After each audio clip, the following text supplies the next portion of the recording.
Iran যুদ্ধবিরতি ভিক্ষা চেয়েছে, দাবি মার্কিন প্রতিরক্ষা মন্ত্রীর। যুদ্ধবিরতি নিয়ে এরদোয়ানের বার্তা ও লেবাননে ইসরায়েলি তাণ্ডব।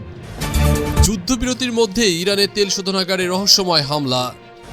লেবাননকে বাদ দিলে যুদ্ধবিরতি শেষ, হিজবুল্লাহর কঠোর হুঁশিয়ারি। ট্রাম্পের বড় হুঙ্কার, ইউরেনিয়াম সমৃদ্ধকরণ চিরতরে বন্ধ। ইসরায়েলের চরম বিশ্বাসঘাতকতা, 10 মিনিটে 100 বিমান হামলা। ইরান যুদ্ধবিরতি ভিক্ষা চেয়েছে, দাবি মার্কিন প্রতিরক্ষা মন্ত্রীর। ইরান কি তবে পরাজয় মেনে নিল? মার্কিন প্রতিরক্ষা মন্ত্রী দাবি করেছেন ইরান নাকি যুদ্ধবিরতি ভিক্ষা চেয়েছে। ট্রাম্পের এক হুঙ্কারে কি বদলে যাচ্ছে মধ্যপ্রাচ্যের মানচিত্র? বিস্তারিত জানতে ভিডিওটি শেষ পর্যন্ত দেখুন। মধ্যপ্রাচ্যের আকাশে বারুদের গন্ধ এখনো কাটেনি।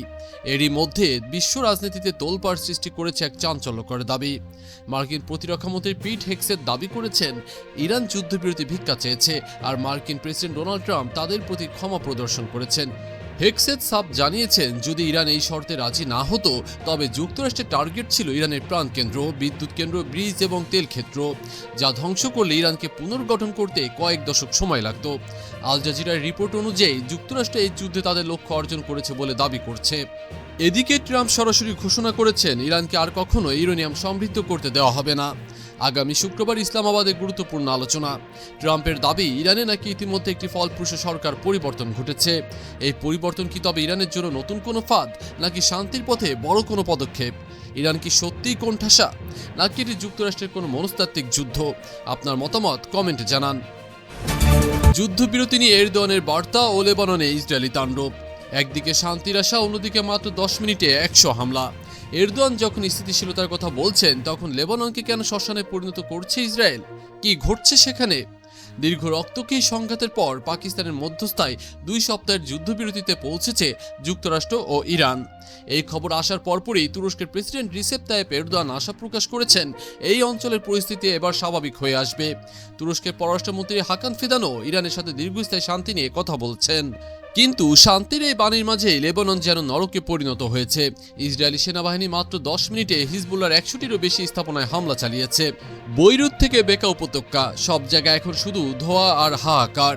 ইসরায়েলের দাবি তারা বেসামরিক মানুষের ক্ষতি কমাতে ব্যবস্থা নিয়েছে, কিন্তু ধ্বংসের চিত্র বলছে অন্য কথা। আশ্চর্যের বিষয় হলো হিজবুল্লাহ যুদ্ধবিরতি মেনে নিয়েছে এবং বুধবার সকাল থেকে কোনো হামলা চালায়নি। তাহলে ইসরায়েল কেন এই আগ্রাসন থামাচ্ছে না? হিজবুল্লাহ শান্ত থাকলেও ইসরায়েল কেন অশান্ত? এই যুদ্ধবিরতি কি তবে কেবল কাগজ কলমে সীমাবদ্ধ থাকবে?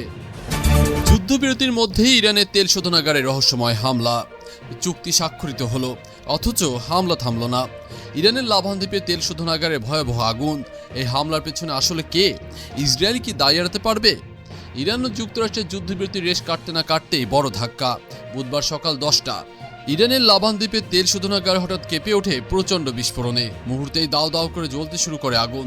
দেশটির জাতীয় তেল কোম্পানি এই হামলার খবর নিশ্চিত করেছে।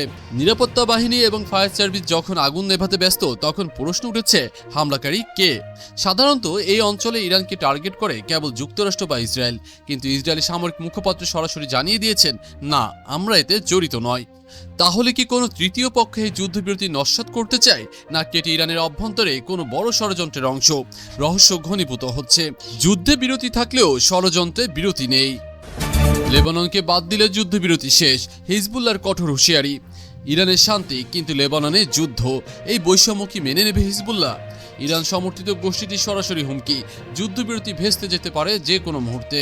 যুক্তরাষ্ট্র ও ইরানের চুক্তি কি কেবল একটি ধোঁকা? হিজবুল্লাহর পার্লামেন্ট সদস্য ইব্রাহিম মুসাবি স্পষ্ট জানিয়ে দিয়েছেন লেবানন ফ্রন্টকে অন্তর্ভুক্ত না করলে এই চুক্তির কোনো মূল্য নেই। যদি ইসরায়েল লেবাননে হামলা অব্যাহত রাখে তবে ইরান সহ পুরো অঞ্চলে পাল্টা জবাব দিতে বাধ্য হবে। এদিকে আইডিএফ বা ইসরায়েলি বাহিনী যেন যুদ্ধের নেশায় মত্ত। তারা সাফ জানিয়ে দিয়েছে যুদ্ধবিরতি কেবল ইরানে কার্যকর হবে, লেবাননে নয়। দক্ষিণ লেবাননে ইতিমধ্যে ইসরায়েলি হামলায় 8 জন নিহত এবং 22 জন আহত হয়েছেন। ইসরায়েলের এই দ্বিমুখী নীতি কি মধ্যপ্রাচ্যকে আবারও আগুনের মুখে ঠেলে দেবে? ইরান বরাবরই বলে আসছে লেবাননকে ছাড়া কোনো চুক্তি সফল হবে না। লেবাননকে বাদ দিয়ে কি শান্তি সম্ভব, নাকি এটা বড় কোনো সংঘাতের পূর্বাভাস? ট্রাম্পের বড় হুঙ্কার, ইউরেনিয়াম সমৃদ্ধকরণ চিরতরে বন্ধ। ট্রাম্পের নতুন মিশন, ইরানের পারমাণবিক স্বপ্ন কি মাটির নিচে চাপা পড়তে যাচ্ছে? মার্কিন প্রেসিডেন্টের 15 দফা শর্তে কি মাথা নত করছে তেহরান?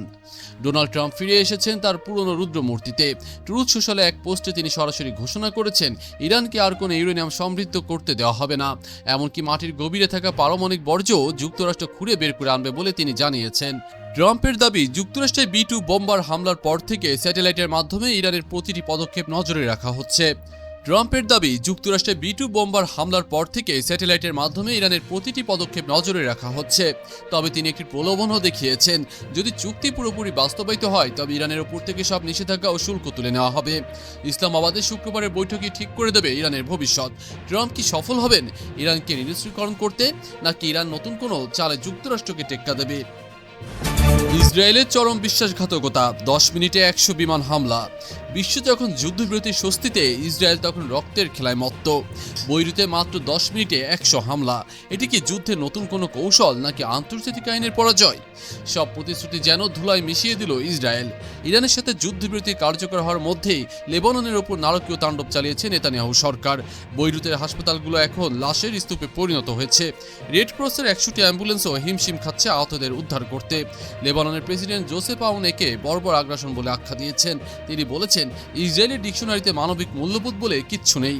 ইসরায়েলের প্রধানমন্ত্রী নেতানিয়াহু তো বলেই দিয়েছেন, ইরানের সাথে চুক্তি হলেও হিজবুল্লাহর উপর হামলা থামবে না। ইসরায়েলি সেনা প্রধান ইয়াল জামির সাব জানিয়ে দিয়েছেন, কোনো আপোষ নেই। এই আক্রমণ কি তবে হিজবুল্লাহকে নির্মূল করার চূড়ান্ত চেষ্টা, নাকি এটি একটি বড় বিশ্বাসঘাতকতা?